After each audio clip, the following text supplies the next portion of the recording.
Ito ang inyong lingkod na nagbabalik upang magbigay ng mga balitang walang bias at pawang katotohanan lamang. Ito ang Bayang Pinas. Ang isyong ito ay naging usap-usapan sa buong bansa at iba't ibang social media platforms. Isang mainit na eksena ang naganap sa palasyo ngayong araw matapos personal na sumugod si pangalawang Pangulo Sara Duterte sa palasyo upang harapin ang administrasyon ni Pangulong Kuting. Ang biglaang pagdating ni VP Sara ay nagdulot ng matinding pagkagulat kay unang ginang Ismags at kay Pangulong Kuting mismo na umano'y inakusahan ng pangalawang Pangulo ng katiwalian. Ayon sa mga impormante, hindi nagatubiling sumugod si VP Sara sa palasyo upang iparating ang kanyang pagkadismaya at galit sa pamumuno ng mag-asawa na sinabing sangkot sa iba't ibang anomalya at katiwalian. Sinundan ito ng mga espekulasyon na balak ng pangalawang Pangulo na pababayin sa pwesto ang mag-asawang Kuting at Ismags. Nagsimula umano ang tensyon matapos pumasok ang balita ng di umano'y mga illegal na transaksyon na kinakasangkutan ng unang ginang na nagpapalala sa mga aligasyon ng korupsyon sa loob ng pamahalaan. Hindi na nakapagtimpi pa si VP Sara at agad na tinuro sa ang palasyo upang harapin ang issue. Sa kabila ng mga pagtanggi ng administrasyon ni Pangulong Kuting sa mga paratang, malinaw na ang sitwasyon ay nagdudulot ng pagkahati sa loob ng gobyerno.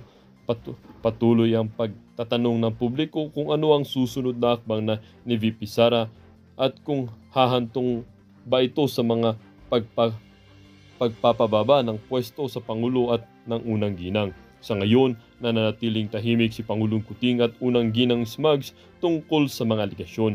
Gayunpaman, inaasahang maglalabas ng opisyal na pahayag si Pangulong Kuting sa mga susunod na araw upang linawin ang sitwasyon.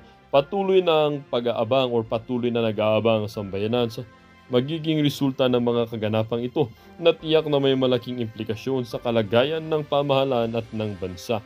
Para sa kabuuang detalye ay panoorin ang buong video at salamat na rin sa ating mga solid viewers sa walang sawang pagsuporta. At kung bago naman sa ating channel ay syempre huwag kakalimutan mag-subscribe at pindutin ang notification bell, piliin na rin ang all upang laging maging updated sa mga balitang bago, totoo at walang bias. Dito sa channel ng Bayan ang Bayang Pinas. Huwag din kakalimutang mag-iwan ng like at i-share ang ating mga videos.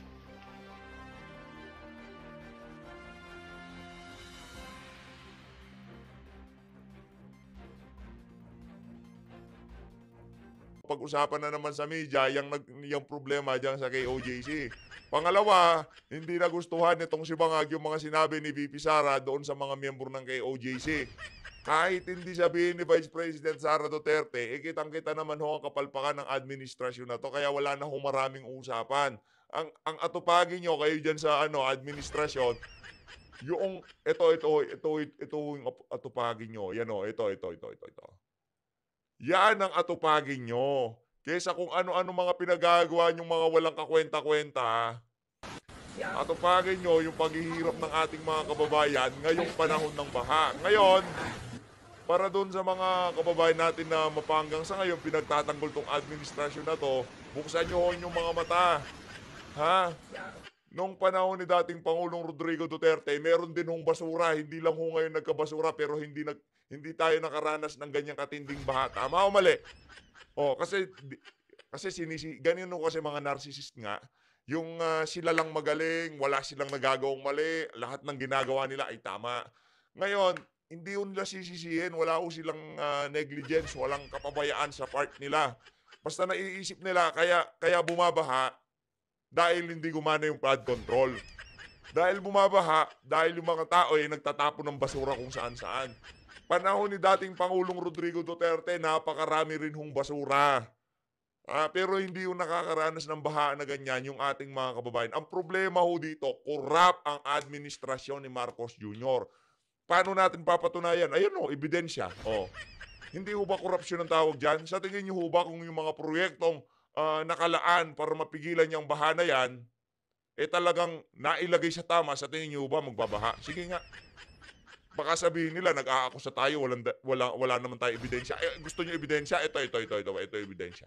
Ayan ang ebidensya natin dito sa PH Update. Ebidensya. Ano pa naman gusto niyong ebidensya dyan? Panahon ni Tatay Digong, malalakas na bagyo. O ayan o, yung kita high siya ata yun o. O ban ho yan, ban. O ban ho, lubog na ho.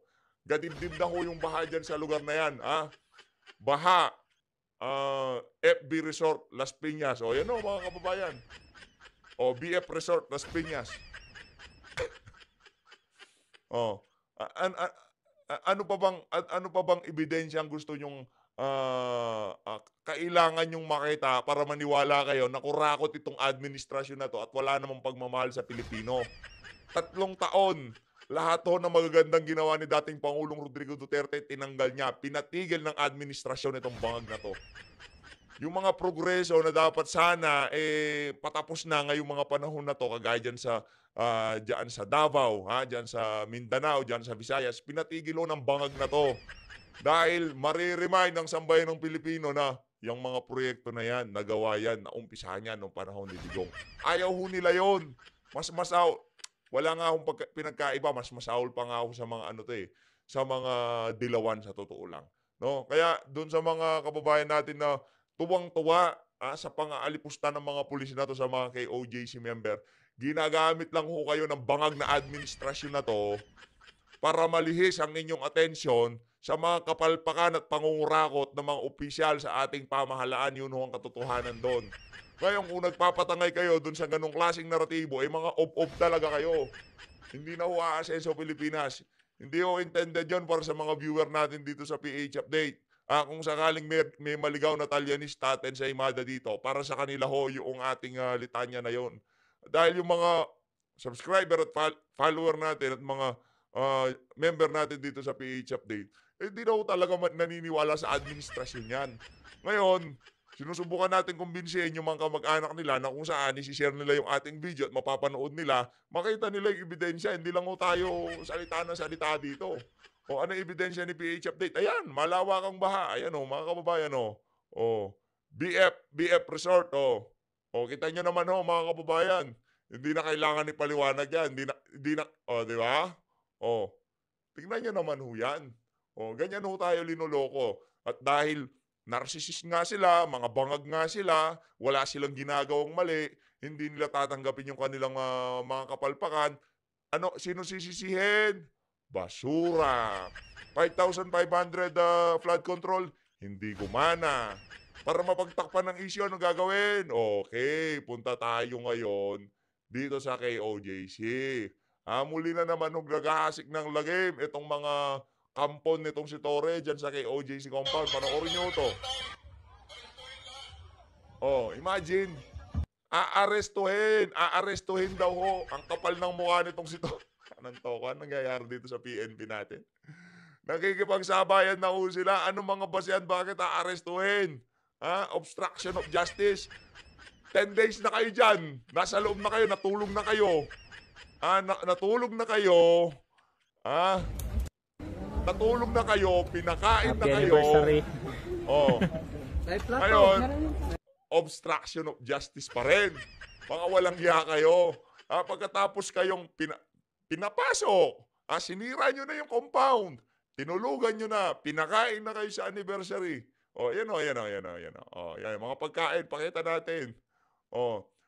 Tapos, ang sasabihin nitong si Torre, yan o, pakinggan nyo. Pagkatapos kayong pakainin, aarestuhin lahat. Ang nagsasalita ho na yan, si General Diwata, anak ng tawa nangyayari sa Pilipinas. Pinakain, aarestuhin. Ang gusto daw nilang mangyari, gusto nilang pumasok sa loob. Libu-libong pulis nasa loob na. Sabihin nyo, gumagawa kayo ng kumusyon para meron na naman mapag-usapan itong si Gretchen Ho, yung ABS, para matabunan yung issue ng bahana naman. Nakanantaw ka. Lumang tugtugin na yan, Tore. Ikaw, sumusobra na yung mga kasalanan mo sa totoo lang. Makita ka lang ng mga taong inabuso mo, pagka nagretiro ka na, naku po, kahit isang court lang sa pisngi, sa tingin natin, mawawala yung pisngi mo na yan.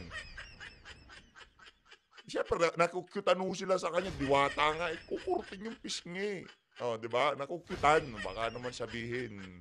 Di ba? Panoorin mo, pakinggan natin yung mga latest na kaganapan dyan sa KOJC compound. Nakakalungkot naman, no? Ano ba yan? Nandito si Yes. General Torre sa Mm. tapat ng Emerald Gate, hindi pa siya pumapasok at may hawak siyang microphone at ipinipilit niya ang pagsisilbi ng warrant of arrest. Ito after 9 days na siya rin ang nagsilbi ng warrant of arrest ng madaling araw noong August 24. And this time, Mm. gusto nila September to na, kunin ha? ang control ng gate ng Kingdom of Jesus Christ dito sa Emerald Gate. Dahil kung matatandaan ninyo mga kababayan, dito dumaan si Vice President Sara Duterte na ayaw din ng mga kapulisan na pumasok. At dahil nakapasok ang Vice Presidente kagabi, they are going to take control of our Emerald Gate. At hindi lang dito sa Emerald Gate, pati doon sa ating kabilang gate. So lahat ng gates natin ay gusto ng kontrolin po ng Philippine National Police. And this is sa kabila na nakapagsilbi na po, naglabas po, nagutos po ang ating korte na Grabe. meron na pong writ of amparo na lahat ng barricade ay dapat alisin na. Dapat din ang presensya na ito mga polis matapos ilabas ang writ of amparo ay dapat wala na rin sila dito sa loob ng compound. So ito po ang hindi po maintindihan ng pamunuan ng Kingdom of Jesus Christ. Kung makikita naman ninyo, walang nag-receipt sa mga missionary ng Kingdom of Jesus Christ. Dahil nais na po sinira na po yung lock po ng Kingdom of Jesus Christ sa gate po ng Emerald. Ba? Ipasok po, makapasok po yung mga Ba pulis. yan? Age Yung update. pwersa nila, yung dagdag pwersa nila, at Meron mo tayong narinig, babagsak na daw ang administrasyon itong si BBM. Tayo hoy, naniniwala talagang babagsak na itong administrasyon na to. Babagsak ko talaga doon dyan sa mga pinaggagawa nila na yan. Babagsak ko talaga. Sigurado yun, 100% babagsak tong administrasyon na to. Meron nung kabayaran lahat ng kalokohan na yan. Lahat ng mga kapulisan na yan, kakanta't kakanta yan. Kay dating Pangulong Rodrigo Duterte nga, wala namang ginawang masama itong mama. Napakanta nila di ba? Kumbaga talagang nasuhulan o nabayaran yung mga ano na yan. Pero ito, wala ho tayong kailangan suhulan o bayaran. Pag-usapan lang natin kung ano ba talaga yung nangyari noong 2024, August 2024. Pag-usapan lang natin yun. Tapos kulong lahat ng mga to. pinasok din nila ang kanilang tent dito sa loob po ng Emerald Gate. At nagsasalita Grabe. din po ang ating Executive Secretary, si Sister Nori Cardona, para kausapin yung ating mga to pacify, Ano yung lang, ating mga workers, yung ating mga kapit missionary lang. dito ngayon. Kaya, some of them ay galing pa sa iba't ibang bahagi ng Pilipinas, iba't ibang from around the world, and kagabi ay nakiisa sila dun sa ating ginawang pagsamba, pagpapasalamat sa ating amang makapagsihan.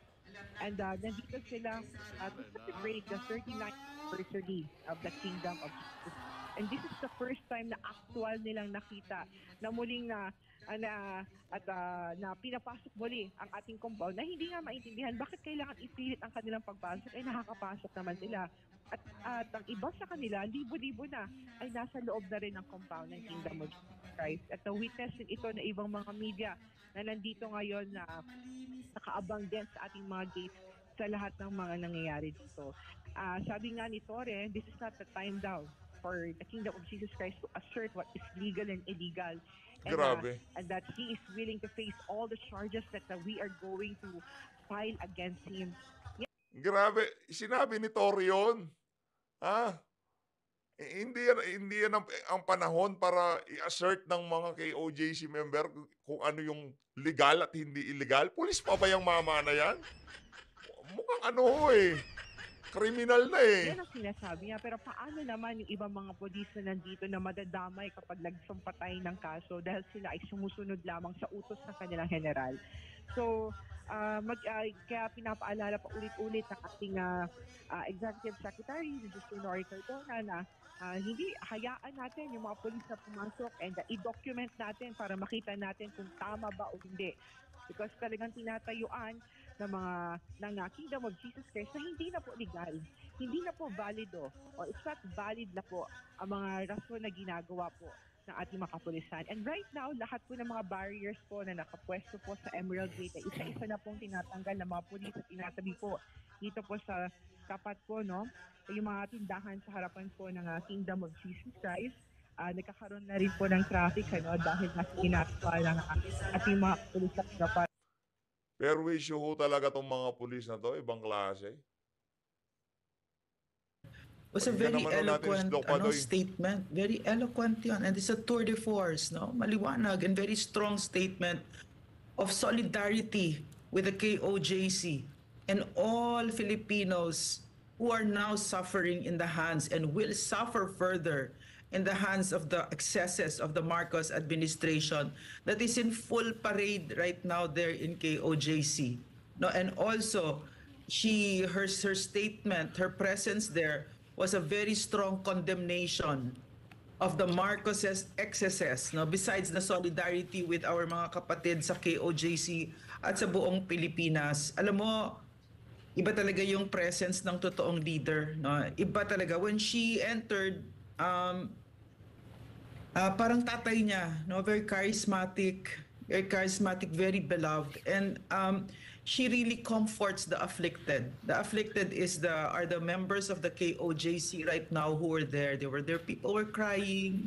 People were embracing her, no, and she was with them. And most telling yung part ng speech niya where she apologizes to them for bringing all this grief and sufferings on them because they trusted her when she said yung malaking mistake niya, no, na suportahan natin si Bongbong Marcos.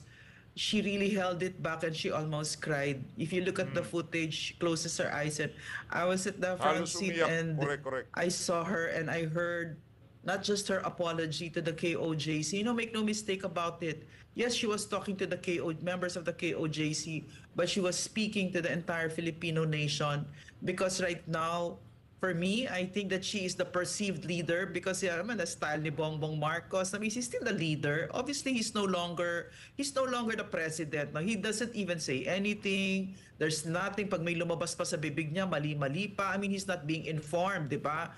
And he's not motivated enough to inform himself. I mean, when you're president, ako undersecretary lang ako noon, dami kong information, no? Maraming avenues. Bibigyan ka talaga ng information. So, but he's not motivated, no? So, the presence of a strong leader, no? And I really think that the Vice President is fulfilling her mandate by stepping into the throne and comforting the afflicted and being with the afflicted in their times of great sorrow. No? So, yun yung regalo ng Vice President sa atin na hindi tayo isang bansa na walang ulo, no? So, yun. Ma'am, 3 words ang tumatak kagabi or yung mga phrases na binanggit niya, and we would like to get your reaction para sa sambayan ng Pilipino. Ang nagaganap sa KOJC for the last 10 days, tinawag niyang assault. The word used by her was assault. Paglusob. Hindi niya tinawag na serving of warrant, hindi niya tinawag na ito'y raid, kundi assault. Number 2, sinabi niya, there is no proper observance on the rule of law. Malinaw yun sa binanggit niya. At pangatlo, sinabi niya, this is equivalent almost to, hindi daw nila napagandaan ito, humanitarian crisis. Crisis ito, na dulot ng tao. Ma'am, 3 words yun, 3 aspects. Yeah, assault, hindi inobserve ang rule of law dito, at nagkaroon ng humanitarian crisis. Dulot ng pangyayaring ito. Please, Ma'am Lorraine. Those words, Eric, no, as you very clearly pointed out, no, are very, very pointed talaga yon kasi it's coming from the mouth of an excellent executive and a true public servant. That is her track record. What else is the track record of this Vice President? She is a woman of the law. She is a lawyer, and she sticks to it just like her father. She's a stickler for the rule of law. And what else? What else do we know about her so far? She's very compassionate, diba? So ito, yung assault, yung rule of law, yung humanitarian crisis, diba? Disaster, sinabi niya ito. Exactly. This is exactly what it is. I mean, no matter what the Marcos administration tries to make it seem, no, that it's just serving of the warrant of arrest, it's just so ridiculous, no? 5,000. And this morning, yung pagmumukha na naman ng abusadong si Torre na yan, nagbabaklas na naman ng gate, and he was trying to make it seem like it was obstruction of justice. But Attorney Torion was there and he was saying, pwede po kayong pumasok. So there was no obstruction of justice and there was no justification para baklasin yung gate at magbibida-bida ka na naman doon, Tore. 'Di ba? So the Vice President is spot on when she identifies very clearly that there is no longer any rule of law because this serving of the warrant of arrest is just a ruse and it has just gotten through ridiculous lengths, no? And not just ridiculous but tragic lengths with deaths and serious injuries and psychological trauma, and it's ongoing. No, tuloy-tuloy, hindi sila tumitigil for the serving of a warrant of arrest. Kalokohan na itong nangyayari. Hindi lang, kabaliwan lang ito. No? And assault, yes, definitely. No, contrary to what the President said, no, to Bongbong Marcos said that walang baril at walang tear gas. Bongbong Marcos, baka gusto mo, bayaran ko pa yung ticket mo. Punta ka dito sa Davao para makita mo. Na talagang lalaki ng mga armas dito. Duwag No, yun at saka yung kung Sundalo daw siya pero duwag naman. Duwag ho yan si Marcos Jr. sa totoo lang. Ayan, ninamon ka na nito si Dr. Limbadoy. Siya na magbayad ng ticket mo. Punta ka dyan sa Davao. Nakita mo ba yung kung meron pang granada na nahanap? Baka hindi mo pa alam, baka hindi ka pa sinasabihan. Tumigil-tigil ka kasi kaka-jamming mo para makita mo yung nangyayari dito. You asked for this job. In fact, nanloko pa nga kayo. You deceived an entire nation. A very complex plan and elaborate plan to fool an entire nation just so you could be president. Therefore, you want that position, di ba? You're lusting for it. And then now that you have it, there are no excuses anymore for you.